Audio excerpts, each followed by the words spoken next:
Another New York national precedent will be established. The most aggressive women's equality platform in the nation is going to be in law in this state.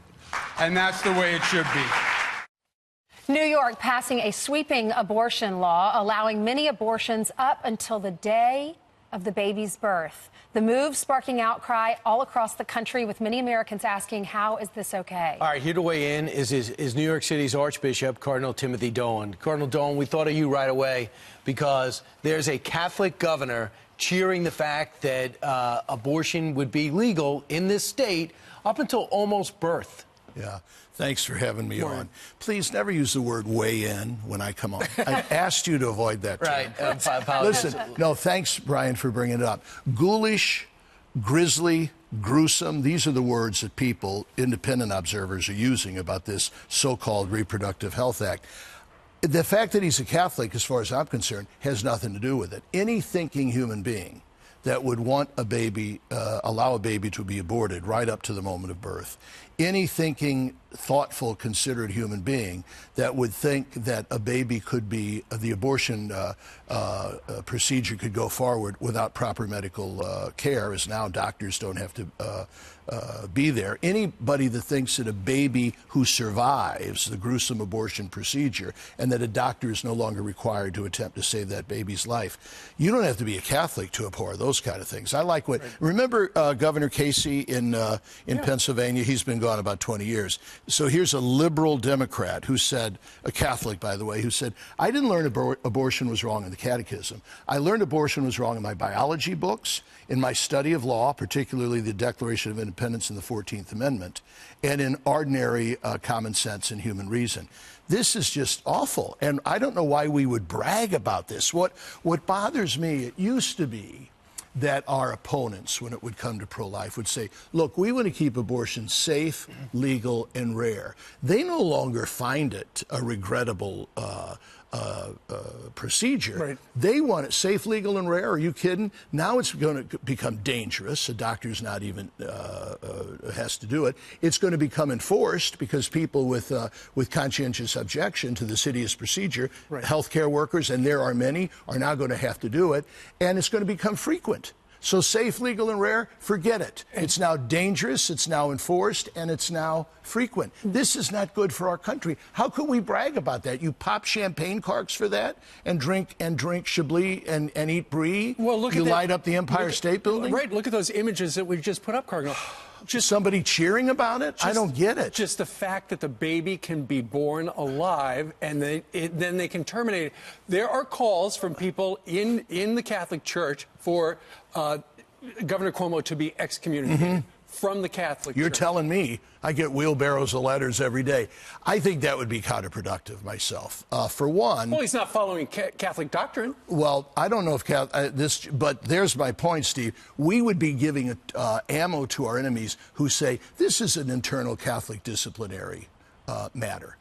This is really not civil rights. This is really not biology. These Catholics don't have freedom when it comes to this. I think we'd be giving our enemies ammo. But the Catholic Church, Cardinal, stands against abortion. And here is the most prominent Catholic in the state of New York, and he's saying, oh, this is a good thing. And the canon laws, which you, thank you, quoted, would also say that you have to use it for medicinal purpose, and you think that there's going to be a good effect that can come out of this. We have a governor that brags about it. We have a governor that uses his dissent from church teaching as applause lines. In fact, we have a governor that takes quotes from Pope Francis out of context to draw an artificial cleavage between the bishops of New York and the Holy Father himself. He's not going to be moved by this. So what would be the use? Here's his quote. He said this in response to the criticism he's getting. He says, I've experienced that all my political life. I experienced that when I said a woman had a right to choose. I experienced that at an exponential level when New York was the first large state to pass marriage equality against the Catholic Church. So they've been against me on all of these issues. And what did he get? A standing ovation.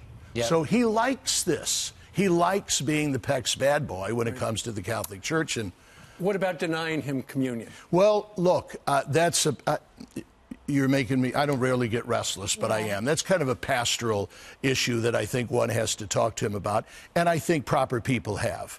And I'd be uncomfortable going into that, rather spiritual and pastoral. But that's a good point. Not denying him, he may have already said, I cannot approach. Well, let me ask you something from a medical standpoint. We interviewed a doctor who agreed with another doctor who said that it's more dangerous on the mother to abort a baby in the 3rd trimester. He said it is better for her care to just deliver the baby.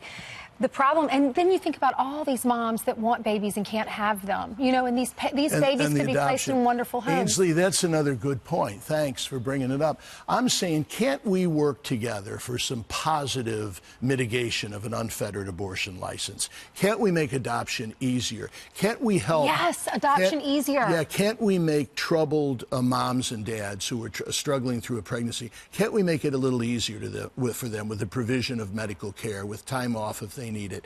Can't we help mothers with newborns a bit more?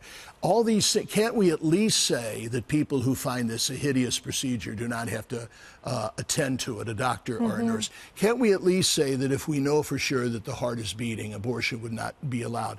The other side these wants babies feel absolutely pain. no Don't compromise. these babies at a 3rd trimester, don't they feel pain? That's right. And what you said, too, physicians tell me that. You know, it'd be safer to say, Mom, if you want an abortion, go ahead and give birth to the baby, and then we'll terminate the baby. That, of course, is infanticide, but it's what we got now. But what would you say, Cardinal, how do you stand, or does the Catholic Church stand on when the mom's life is in danger, where it's medically dangerous for her, when you have to make maybe that choice? Ainsley, the physicians that you talk to say these days that's not too frequent. These days there's so many alternatives that does not happen. The Catholic Church would have a very rigorous pro-life stance that you could never, ever terminate the life of an innocent person, ever. Okay, whether that be in war, whether that be the mother has cancer and the cancer's come back. You could never purposefully kill the baby. There's enough there's enough thoughtful room there that there can be ways to save the life of both. Yeah. Please, Cardinal, God. Clearly this law is a political calculation. Yeah. I don't know that you're going to talk directly to Governor Cuomo, but you know what? It's going to be on YouTube, your appearance. What would you like him to know about how you feel about this? I would say, look, Governor, you and I have worked for a lot of time for common good, and this is one area that we could. But this is hideous. Do not brag about making the state of New York the abortion capital of the world. That is not an enlightened progressive posture. An enlightened progressive posture is that you take care of the smallest, most defenseless, innocent human beings, and I can't think of one more than the baby in the womb. Cardinal, let's work together to protect that life. Cardinal, what do you say to the parents out there that need some Christian advice, or godly wisdom about raising kids in an environment like this? I mean, we live in New York City. I'm raising my daughter. I love the city, but the beliefs in the city are counter to many of the things that I grew up learning. Are they ever? So how do we raise our kids in this community now? I just had a baptism yesterday on Sunday, which I try to do every Sunday. And one of the lines is to the parents and say, you are the first and the best of teachers. Don't give schools, the environment, TV, social media, don't give them sway over your kids. You are their first and primary teachers by your example and by your words, and count on people that do it. Make sure they have nurturing friends. Make sure they have the environment of a church. Make sure they have a school where their values are going to be buttressed and not thrown out the window. I was so sad to see Mrs. Pence be criticized because she teaches in a school that's based on biblical values. Does not the education of kids become first? Is that not the first priority of the mom and dad? Yeah, we need strong public schools to do that, to help us, but we don't let them take over when it comes to values.